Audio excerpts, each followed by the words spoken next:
Baruch Hashem, mi queridos Talmidim, muy buenas, ¿cómo están? Baruch Hashem, estamos nuevamente estudiando Torah juntos, conectados, y es de gran bendición que hoy nos encontremos nosotros estudiando la Parashá Beshalach, Baruch Hashem. Beshalach significa cuando envió, Baruch Hashem. Y vamos a desglosar la Parashá Beshalach para cada letra hebrea para ver, extraer el significado de la Parashá Beshalach. Y la Beit, que es la primera letra de la Parashá Beshalach, significa todo está en manos del cielo. Baruch Hashem. La palabra, la letra Shim, que es la segunda letra de la palabra Beshalach, significa y el corazón de un hombre sabio ascendiendo para comprender la sabiduría de Hashem. Y la letra Lamet, que es la tercera letra de la palabra Beshalach, significa encontrar gracia ante él, ante el Creador, Baruch Hashem. Y la letra G, que es la última letra de la parashá, de la palabra Beshalach, es el poder de entrar a un nivel superior y salir de allí. Entonces unimos todas estos significados para desglosar la palabra Beshalach y encontramos qué significa. Todo está en manos del cielo y el corazón de un hombre sabio ascendiendo para comprender la sabiduría de Dios, encontrando gracia ante él para poder entrar a un nivel superior y salir de allí. Ok, entonces nosotros, como es de costumbre, tenemos siempre una anécdota del Talmud y vamos hacia ella. Rabbi Shimon Bar Yochai dijo: si hubiese estado presente cuando se otorgó la Torá en el monte Sinaí, habría pedido al Eterno que proveyese a todas las personas con dos bocas. Y ese pedido tan tremendo, ¿verdad?, que hizo Rabbi Shimon Bar Yochai. Una para estudiar Torá y la otra para rezar y usarla para sus necesidades, o sea, para comer. Y enseguida Rabbi Shimon se arrepintió de lo que habló y pidió y dijo: si una persona tiene una sola boca y el mundo sufre de maledicencia y calumnia, qué triste sería si tuviera dos bocas. Vamos a ver. Si sufrimos, ¿verdad?, con una sola boca de todo lo que nosotros hablamos con ella o hacemos con ella porque creamos, ustedes se imaginarían si la persona tuviera dos. Bueno, eso está en el Tratado de Shabbat 1, para aquellos que quieran estudiarlo. Nos entramos en materia, nosotros en la Parashá Beshalach, en el Sefer Shemot, capítulo 14, versículo 16, y entramos nosotros a leer el Sefer Torah en español de esta manera, y dice: y tú alza tu vara y extiende tu mano sobre el mar y divídelo, y los hijos de Israel entrarán en medio del mar en tierra seca. Este estudio de Torah nosotros lo hacemos como de costumbre para la elevación del alma del rabino Jaime Pinto, de su familia en Francia y Marruecos, y en especial del rabino David Pinto, en el cual nosotros basamos la mayoría de estas enseñanzas. Ok, entonces son conocidas, ¿verdad?, todas las palabras de los sabios en Shemot Rabbah 21:6 respecto a que cuando Moshe extendió las manos sobre el mar para dividirlo, las aguas no quisieron aceptar la orden de Moshe y continuaron fluyendo a pesar de que Hashem mismo había acordado con ellas ya desde la misma creación del mundo que cuando llegara el momento ese tan apreciado debían abrirse, ¿verdad? O debían partirse. ¿Y qué pasó? Y en ese momento, cuando ellas se abrieran, entonces es cuando el pueblo de Israel debía salir de Egipto y los egipcios lo persiguieran para matarlos. Entonces el mar se abriría ante ellos y luego ahogaría en sus entrañas al pueblo egipcio al volver a cerrarse las aguas sobre ellos, como podemos estudiarlo nosotros en Shemot Rabbah 5:5. Entonces, el Or HaChaim HaKadosh pregunta en el Sefer Shemot 14:27, basado en ese texto, ¿cómo puede ser que el mar no quisiera abrirse en la época de Moshe, negándose a cumplir con el mandato divino? Y la pregunta es aún mayor. Si tenemos en cuenta que desde el mismo momento de su creación ya se lo habían advertido. Además, en varios lugares del Talmud relata que las aguas de los ríos se abrieron para dejar pasar a varios sadiquín, tanaítas y amoraitas, como por ejemplo a Rabí Pinjas Ben Yair. Eso está en Julín 7a. Entonces, es necesario entender cuál es la diferencia entre estos casos y lo sucedido con Moshe cuando el mar se negó a partirse. Entonces, el Or HaChaim HaKadosh explica que la raíz de la diferencia entre un caso y los otros radica en que en la época de Moshe Rabenu el pueblo de Israel todavía no había recibido la Torá y en consecuencia el pueblo no tenía suficientes méritos como para cambiar el orden natural de la creación. Entonces, Rabí Pinjas Ben Yair y otros sadiquín, ¿verdad?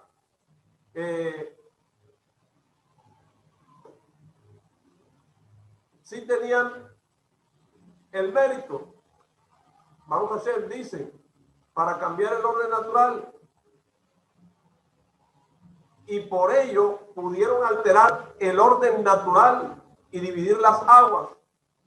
Entonces vamos a ver más detalles en las santas palabras del Or HaChaim, ¿verdad? Pero entonces, de esta diferencia entre lo ocurrido en una y otra generación, podemos comprender y valorar cuán grande es la fuerza de la Torá, ¿cierto? Porque tenemos a Pinjas Ben Yair, al Rabí Pinjas Ben Yair, en el cual dice que no tenían mérito suficiente el pueblo de Israel para hacer abrir el mar, ¿verdad? Y que dice que Rabí Pinjas Ben Yair sí tenían mérito y pudieron alterar el orden natural para que se abriera y pudieran dividir las aguas. Entonces, esto ocurrió en una y otra generación, lógicamente. Y entonces nos dice que la Torá tiene un poder tan tremendo, ¿verdad? Tiene una fuerza sobre la natura. Entonces, ¿hasta qué grado ella brinda méritos y protección a quien la estudia? Entonces, hasta el punto de llegar a cambiar el orden ese natural que nosotros vemos, ¿verdad? De las cosas. ¿Pero para qué? Para el provecho de quienes se dedican a ella. Entonces, la verdad es que finalmente el mar se abrió delante del pueblo de Israel. ¿Pero por qué? Porque Hashem mismo se lo ordenó, diciéndole que si bien todavía no habían recibido la Torá, estaban camino a Har Sinaí para recibirla. Entonces el mar se abrió por Hashem. Entonces vemos que fue suficiente con la intención que tenían para que obtuvieran los méritos que otorga la Torá a quienes se dedican a ella. Entonces, cuando la Torá, mis queridos Talmidim, continúa describiendo lo sucedido, dice, el Eterno dijo a Moshe, extiende tu mano sobre el mar y las aguas se volverán sobre los egipcios, sobre sus carruajes y sobre su caballería. Shemot 14:26. Entonces, también sobre esto se pregunta el Or HaChaim, ¿por qué era necesario que Hashem le ordenara a Moshe que alzara la mano una vez más para que las aguas retomaran su curso normal? Entonces, la única razón de la partición del mar fue para que el pueblo de Israel se salvara de los egipcios, dejándolos pasar a ellos y ahogando a los egipcios para culminar de esa manera con la persecución a la que ellos venían padeciendo. Entonces, si el mar hubiera permanecido abierto para los egipcios y ellos también hubiesen cruzado, entonces, ¿cuál habría sido el objetivo de la división del mar? Por lo tanto, dice el Or HaChaim, la orden de Hashem a Moshe de que levantara la mano una vez más resulta innecesaria. ¿Por qué? Porque el mar por sí solo debía retomar su curso en el momento adecuado. Entonces, hasta aquí las palabras del Or HaChaim Kadosh. Entonces, el libro, el Sefer de los Teilim, Baruch Hashem, en el capítulo 114, versículo 3, dice, el mar lo vio y huyó. ¿A qué se refiere esto, mis queridos amigos? A que el mar vio la imagen de Hashem y se retiró ante su presencia. Eso está en el Yalkut Shimon y Shemot 2.34. Entonces, ¿qué significa? ¿Qué implica esto, Baruch Hashem? Esto implica que el mar necesitaba la revelación divina para poder partirse. Por esto no se entiende por qué, como dijimos, el mar debería haber cumplido con la condición que Hashem mismo le puso en el momento de la creación, así como había sido dictaminado por Hashem todas las cosas desde un principio. Entonces, además, ¿qué necesidad había de que Moshe extendiera la mano para el mar y él volviera a cerrarse sobre los egipcios? Entonces dicen nuestros sabios en el Yalkut Shimon y Shemot 2.34, al final de este texto, que el mar se dijo a sí mismo, estos hacen idolatría, Abodá Zará, y los otros hacen idolatría, Abodá Zará. ¿En qué superior el pueblo de Israel para que por ellos el mar altere su naturaleza? O sea, ¿acaso era posible comparar en este sentido al pueblo de Israel con los egipcios? Mire, si el pueblo de Israel estaba en proceso de corrección, alejándose de los 49 grados de impureza, y ya se habían alejado de la idolatría, como dice Shemot Rabbah 16.2, entonces, ¿cómo es posible que el mar los considerara en el mismo nivel que los egipcios? Tal vez esta pregunta haga referencia lo que está escrito respecto a la generación del rey Hizkiyahu, en el sentido de que no había en esa generación ningún niño ni ninguna niña que no fueran expertos en las alajot de pureza e impureza. Pero no solamente eso, sino con todos sus detalles y especificaciones. Hizkiyahu clavó una espada en la entrada del Beit Midrash y anunció que la persona que no se sentara en el Beit Midrash y que no se esforzara en el estudio de la Torá terminaría muerto a través de esa espada, como dice Sanedrín 94b. Entonces, este relato no se puede entender de manera simple. ¿Por qué? Porque nosotros creemos que se debe estudiar la Torá y que ésta hace sabia a la persona, además de brindarle protección contra el Yetzer Hará, contra la mala inclinación, como está escrito, cree la inclinación al mal, cree la Torá como su antídoto, Kiddushin 50b. Pero vemos que se le ordenó a Israel, al pueblo de Israel, que cumpliera las mismot, y quien no lo hace finalmente será castigado. ¿Por qué? Porque como vemos nosotros en la Torá, el hecho de cometer un pecado acarrea un castigo muy grave, o un castigo grave. Vamos a decir. Sin embargo, nosotros nos encontramos en la Torá, ¿verdad? O no encontramos en la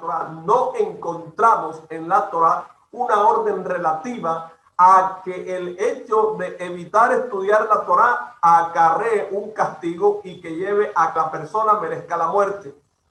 Esto significa que el estudio de la Torá, mis queridos amigos, le otorga méritos a quien la estudia. Y no solo eso, sino que también le brinda recompensa a quienes se esfuerzan en ella. Sin embargo, quien no estudia Torah, pero en cambio sí cumple las mismot cuidadosamente, no merece la pena de muerte. Entonces, ¿de dónde tuvo el rey Hizquiyahu la autorización para efectuar esa proclama? Mire, la palabra Jerez, que es espada, tiene las mismas letras que la palabra Rehov, que significa calle.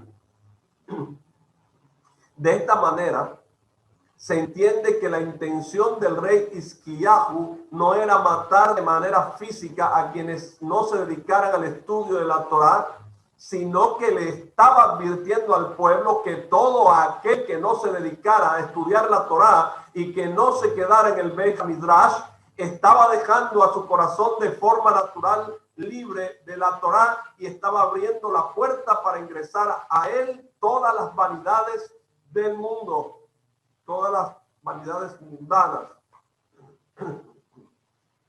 Y cuando la calle entra al cuerpo y el alma de la persona es como si ella misma se matara como una espada o con una espada, Baruch Hashem, porque además de la muerte física sufre también la muerte espiritual, mis queridos talmidim. Entonces, esto es mucho más grave todavía, ¿verdad?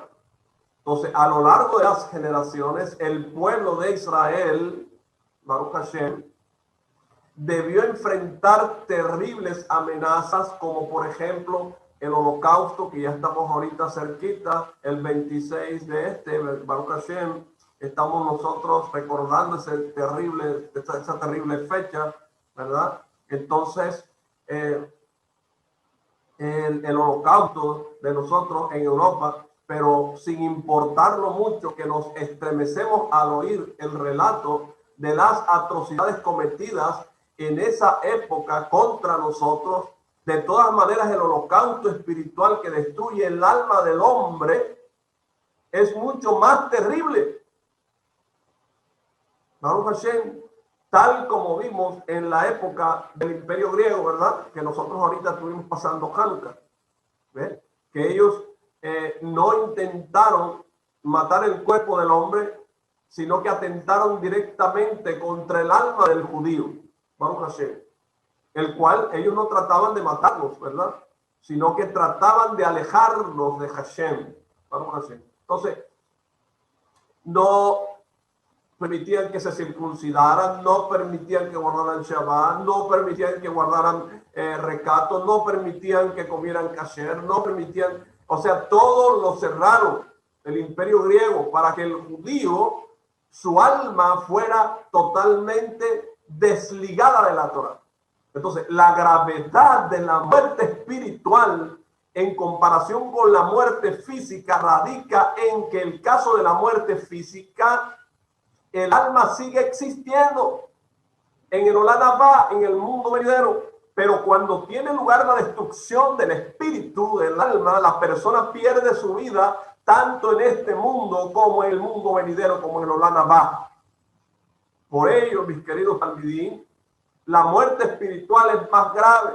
Entonces, eso fue lo que dijo el rey Hizquiyahu respecto a quien evitara dedicarse al estudio de la Torá, porque de esa manera la persona permite el acceso de todos los deseos mundanos dentro de su alma y de esa manera la mata. De esta manera resulta que Calle, que es Rehov, lo mata con una espada que es Jerez. Entonces, ahora podemos nosotros entender por qué en un principio el mar no quería retomar su curso para ahogar a los egipcios, argumentando que el pueblo de Israel también practicaba boda zará, idolatría, y que todavía no habían recibido la Torá. Por lo tanto, no había nada que pudiera protegerlos de las pruebas de este mundo. ¿Por qué? Porque los deseos materiales desembocan en idolatría, que le había provocado esto un gran sufrimiento a Israel. Entonces, este argumento del mar se reforzó al ver el enorme botín que ellos reunieron, ¿verdad? Los judíos antes de salir de Egipto, porque pensó que ese botín era producto de los deseos materiales del pueblo que lo llevarían a caer nuevamente en idolatría, como finalmente sucedió después. Entonces, después de que Hashem le dijera al mar que esas riquezas se debían a la promesa que él le había hecho a los patriarcas, recién entonces el mar retomó su curso normal. Entonces podemos reforzar lo dicho a partir de las palabras que dice Shemot capítulo 12, 21, saquen o compren, respecto a lo cual explican los mefarshim, ¿verdad? Que el versículo se refiere a que alejaran a sus manos de la idolatría y que tomaran un carnero. ¿Y que era un carnero? El ídolo de los egipcios, nada menos y nada más. Lo que ellos adoraban. Entonces, ¿para qué? Para sacrificarlo. Y al sacrificar el ídolo, los de los egipcios también estarían matando la inclinación al mal, al Yetzirah, que llevaba a la idolatría. Entonces, este acto ayudaría a alejarnos de la mala cultura y del materialismo tan difundido entre los egipcios. Y por eso Hashem le dijo al mar que el pueblo de Israel no tenía ninguna relación con la Avodah Zará o con la idolatría egipcia. Baruch Hashem.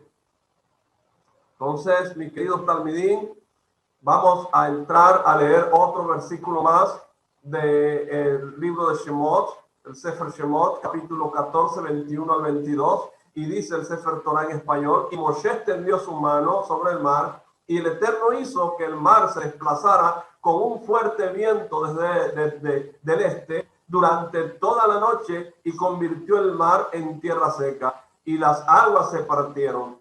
Los hijos de Israel entraron al mar en tierra seca, y las aguas fueron para ellos muralla a su derecha y a su izquierda. Qué lindo, ¿verdad? Qué hermoso es cuando el hombre cumple mitzvah, cumple estudio de Torah y cumple mitzvah. Baruch Hashem. Se dice que no se reconocía al pueblo. El mar no reconoció al pueblo, porque el mar decía que eran iguales a los que venían de atrás y adelante. Estaba sumergido en 49 niveles de impureza el pueblo de Israel. Pero Hashem ya le había entregado, antes de salir de Egipto, les había entregado las mismos de Pesach. Entonces, eso fue lo que finalmente permitió que el pueblo pasara. Entonces, después de salir de Egipto, el pueblo de Israel se encontró en una situación muy difícil. El pueblo egipcio, del cual no hacía tanto que se había separado, lo perseguía e iba acercándose a ellos. Entonces el mar se alzaba amenazador a su derecha y a su izquierda. El pueblo de Israel intentó con todas sus fuerzas escaparse de los egipcios, pero estaban atrapados en todas las direcciones y no tenían por dónde escapar. Entonces el pueblo de Israel le suplicó a Moshe con gritos desesperados que él los ayudara. Entonces, cuando Moshe comprendió la situación, dirigió su súplica al cielo, pidiéndole al Todopoderoso que salvara al pueblo, para que no fuera a ocurrir que en el mundo dijeran que Hashem sacó al pueblo de Egipto y luego los mató en el desierto. ¿Por qué? Porque no tenía la fuerza de hacerlos entrar en la tierra de Israel, que Hashem no permita esto. Entonces Hashem oyó el grito desesperado del pueblo y le dijo a Moshe que extendiera la mano sobre las aguas del mar para que éste se partiera y el pueblo de Israel pudiera cruzar en tierra seca. Entonces Moshe cumplió con la orden de Hashem y sucedió lo imposible. Se detuvo el curso de las aguas. Así fue, mi querido talmidín. Y estas comenzaron a elevarse hacia los cielos como una muralla, colocándose a la derecha y a la izquierda del pueblo de Israel. Y hay quienes sostienen, ¿verdad?, Yesumrim, hay quienes dicen que las aguas del mar se dividieron en 12 senderos y que cada tribu cruzó el mar por el sendero que se abrió para ella. Tanjumá Beshalach 10 y Pirush Hamisha Al-Fishnayot de Ramban Avot 5.4. Podemos nosotros estudiar un poco más. Entonces, si profundizamos en esto, en estos episodios, nos preguntaremos con sorpresa, ¿verdad? ¿A dónde se fueron todas las aguas del Mar Rojo mientras el pueblo de Israel cruzaba? Todo el mundo oyó lo que ocurrió en el año 5765 en uno de los estados asiáticos. Todos se estremecieron al oír cómo el tsunami destruyó y arrasó con todo lo que encontraba en su camino, ¿verdad? Enormes olas se elevaron, ¿ves? Y hasta grandes alturas e inundaron todo lo que había a su alrededor. Pero cuando se partió el Mar Rojo, a pesar de que las aguas se elevaron a alturas increíbles, estas no cayeron sobre Am Israel, quien cruzó el mar sin que los tocara ni una sola gota de agua. Y esto es un gran milagro. Entonces podemos entenderlo aún mejor si lo comparamos con lo sucedido en nuestra época con el tsunami, en que el mar, siguiendo los dictados de la naturaleza, destruyó ciudades enteras cuando sus olas se elevaron a grandes alturas. No hay ninguna duda de que el tsunami les demostró a todos los habitantes de la tierra que es Hashem quien maneja el mundo y la naturaleza que él estableció. Entonces, cuando Hashem, por así decirlo, quitó sus ojos de los límites que les colocó a las aguas del mar y no se cumplió lo dicho, pusiste un límite para que no pasara de allí y no volviera a cubrir la tierra. Teilín 104, versículo 9. Entonces, de inmediato fuimos testigos de lo que le sucede al mundo. Como dijimos, en la partición del Mar Rojo, las aguas se elevaron a grandes alturas, pero se mantuvieron firmes como una muralla, quedando colgadas en el aire. No solo que las aguas se abrieron, sino que Hashem les ordenó también quedarse paradas en el lugar, y esto constituye un milagro en sí mismo, como ya explicamos. Un milagro más en la cadena de milagros que le ocurrieron en esa época a Am Israel. Y dice la Torá en Shemot 18:1, oyó Yitro. Y Rashi explica qué noticia oyó Yitro que lo motivó a venir. La partición del Mar Rojo y la guerra contra Amalek. Es necesario entender estas dos cosas, el Mar Rojo y la guerra contra Amalek, porque justamente Yitro, de entre todos los habitantes de la tierra, llegó a cobijarse bajo las alas de la presencia divina de la Shekinah al enterarse de la partición del mar. Todo el mundo oyó los milagros que había sucedido. Entonces, ¿qué tenía Yitro de especial? Aparentemente, Yitro logró entender profundamente la grandeza y la trascendencia de estos milagros. Él comprendió que el milagro no fue tan solo que se partieran las aguas, como todo el mundo cree, sino también que éstas se mantuvieran erguidas. ¿Cómo es posible? Hasta que el pueblo de Israel lograra cruzar y que luego cayeran sobre los egipcios. Entonces, el milagro fue que las mismas aguas que protegieron al pueblo de Israel ahogaron a los egipcios. Y esto posibilitó que Yitro entendiera que hay una fuerza celestial que maneja el mundo y dispone los acontecimientos. Entonces, hay muchas historias, ¿verdad?, relativas a la tragedia que ocurrió allá en Asia, que nosotros acabamos de hablar, y a oír una de ellas, ¿verdad? Uno se puede decir que sin ninguna duda Hashem nos está advirtiendo que debemos prestar atención a sus palabras, ¿verdad? Y se dice que en el zoológico de Sri Lanka, allá en la India, ¿verdad?, había muchos leones y elefantes. y una gran cantidad de conejos. 15 minutos antes de que llegaran allí las olas del tsunami que sucedió, ¿verdad? El zoológico quedó vacío. ¿Cómo es esto? Todos los animales abrieron las jaulas y desaparecieron sin que nadie pudiera entender qué era lo que estaba pasando. Los animales tuvieron una sensibilidad especial, mis queridos amigos, para percibir el peligro que se aproximaba y por eso se escaparon para salvarse. No podemos escuchar esto y quedarnos impasibles, ¿verdad? Entonces, pensamos que el hecho de que los animales se salvaran y que las personas murieran confirma la palabra de nuestros sabios en Sanedrín 38a respecto a que cuando Hashem creó a Adán Harrison, le dijo: a pesar de que los animales y las bestias fueron creados antes de ti, eso no implica que sean más importantes que la persona.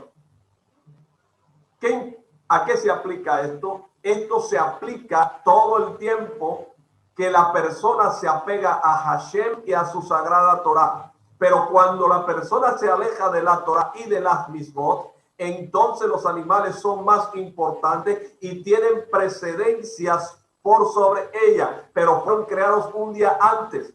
Entonces vemos que Hashem les otorgó a los animales la sensibilidad necesaria para salvarse del peligro, mientras que las personas no pudieron hacerlo, lo cual demuestra que las personas deben corregir sus actos, ¿verdad? Sus midot, y retornar al Creador a través de su santa Torah. Entonces, después del diluvio de la época de Noah, Hashem prometió que no traería otro diluvio desde los cielos, pero lamentablemente no prometió que no traería un diluvio desde la tierra. Entonces, la tragedia del tsunami llevó a que la humanidad reconociera que no tiene dominio sobre el mundo, sino que hay un líder que ordena y que dirige todo desde arriba.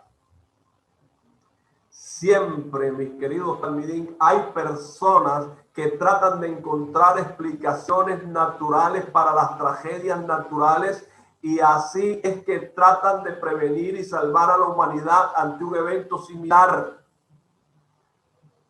Eso fue lo que le pasó a Am Israel cuando dice que después de atravesar el Mar Rojo se enfrentó con Amalek en Refidim. Y lo que sucedió fue que el pueblo de Israel no se enfrentó a ningún pueblo, sino que se enfrentó directamente a aquel que atentaba contra el alma del judío para hacerlos desaparecer. Ya se había enfrentado a la muerte física antes del mar, y ahorita se estaban enfrentando con los seres Raf, los mala tierra, los que salieron con ellos de Egipto, que se les alejaron. Esos hombres, ellos intentaron, ¿verdad?, hablar explicaciones sobre naturales, las explicaciones naturales sobre lo que había ocurrido con la apertura del Mar Rojo y sobre las plagas de Egipto, tratando de atentar contra el alma del judío para que él no creyera en Hashem y en su santa Torah. Entonces, ese fue lo que se enfrentó. ¿Pero por qué se enfrentaron? Porque Refidim, viene la palabra refugio, que significa relajar. Se relajaron en ese lugar, no estudiaron las mismas que le dio Hashem a ellos, y ellos relajaron su estudio de Torah y escucharon cosas que no debían. Y a eso fue lo que ocurrió y dio lugar para que el Beta Egel, el becerro de oro, se diera después en Har Sinai. Entonces, como judíos creyentes que somos nosotros, e hijos de creyentes, sabemos que la inteligencia de la persona es limitada y su mano es corta frente a la voluntad del Creador. Por lo tanto, no es posible evitar catástrofes naturales mediante soluciones físicas. La única posibilidad de evitar las catástrofes es a través de la Teshuvá y el apego al Creador. Teshuvá y el apego al Creador, Teshuvá y el apego al Creador. Hoy estamos viviendo una pandemia, un desastre que no es tangible, algo que se mueve en los aires, que mata personas. Y no quieren entender que es un juicio sobre la tierra, que la gente tiene que volverse en Teshuvá, corregir sus caminos, empezar a acercarse al Creador. Baruch Hashem. Hay científicos que se dedican día y noche a desarrollar sistemas de radares que registren los movimientos de estas olas del mar, ¿verdad? De modo tal que cuando se producen movimientos extraños, eso permite predecir que se avecina una tragedia. ¿Ve? También ahora para el COVID-19 hay científicos que están ideando una vacuna, el otro idea otra, y los pueblos están ideando vacunas y los científicos están, yo no digo que sea malo, está bien que lo hagan, Baruch Hashem. Pero, ¿qué pasa con esas vacunas? Hay gran cantidad de personas que dicen esta no sirve, esta sirve, esto produce esto, estos quieren esterilizarnos a nosotros, el otro que eso es una guerra química, eso, de todo hablan. Pero no hacen lo que deben de hacer, volver en Teshuvá, corregir su vida y apegarse a su Creador.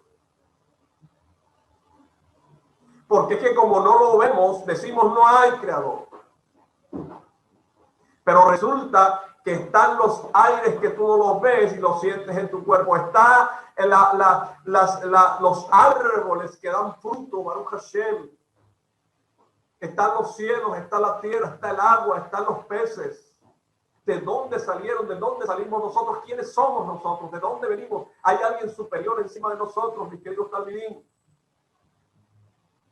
Entonces, es necesario, ¿verdad?, saber que toda la sabiduría científica es nula frente a la voluntad del creador del mundo.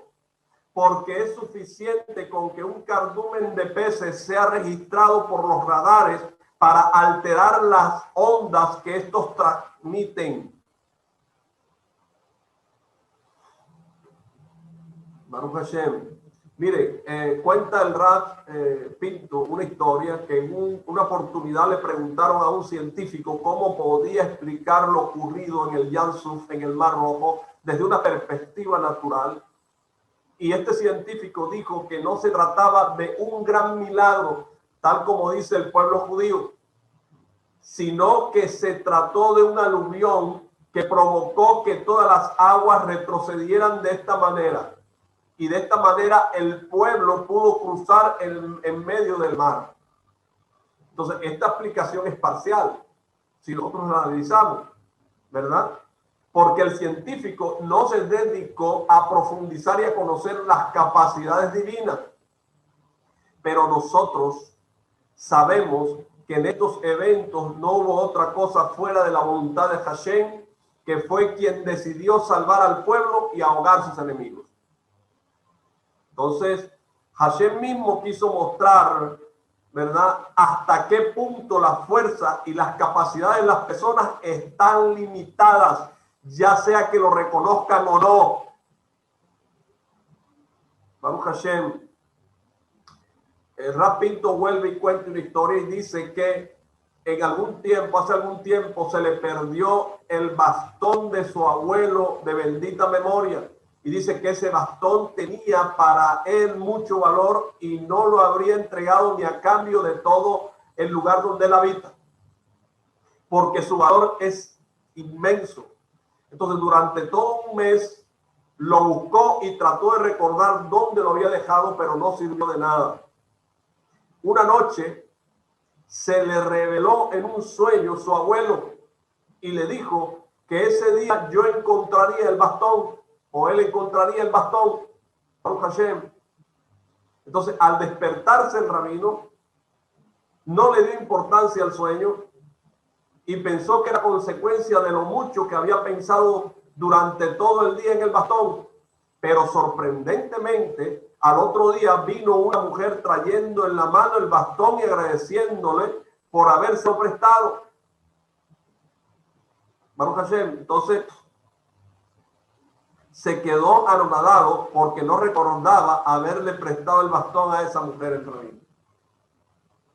Entonces, por más que pensó en ese tema, no logró recordar haberlo prestado. Entonces, ese hecho lo llevó a entender que cada tanto Hashem nos recuerda que Él es quien maneja el mundo, incluso cuando la persona cree que ella misma es la que decide sobre su vida. Mire, el diluvio llegó a la tierra porque el mundo se había corrompido. No solo las personas mantenían relaciones prohibidas, sino que también las bestias y los animales se mezclaban unas con otras especies, como dice Bereshit Rabá 28:8, y es sabido que la zona donde ocurrió el tsunami existe una terrible depravación. Hasta allí llegan personas de todo el mundo para dedicarse a las relaciones prohibidas. Que Hashem tenga misericordia, ¿verdad? Entonces, las personas venden a sus propias hijas para mantenerse y en consecuencia la depravación llegó hasta los cielos. Hashem le mostró al mundo que cuando hay falta de seniut, Él quita su supervisión y las consecuencias son terribles. El seniut es la forma de cubrirse. Cuando la mujer está mostrando sus pechos, cuando la mujer está mostrando todo, cuando el hombre no se cubre también, eso es falta de seniut. El seniut es recato, es guardar la pureza. Entonces, y Hashem, cuando sucede esto, quita la supervisión y las consecuencias son terribles. Entonces, duele en el corazón al oír ciertas personas que intentan explicar la tragedia desde el punto de vista científico, evitando así que la gente entienda que todo llegó del cielo como consecuencia y como castigo por la depravación reinante en el lugar. Como está escrito en Devarim 23:15, pues el Eterno, tu Dios, que anda entre tus campamentos para salvarte y entregar a tus enemigos en tu mano, quiere que tu campamento sea puro y no se vea allí nada indecente, no sea que Él se aparte de ti. Baruch Hashem. Agradezco mucho a mis queridos talmidim por haber estado conectados, estudiando conmigo Torah hoy. Los espero para la segunda parte de Beshalach. Baruch Hashem. Hasta pronto.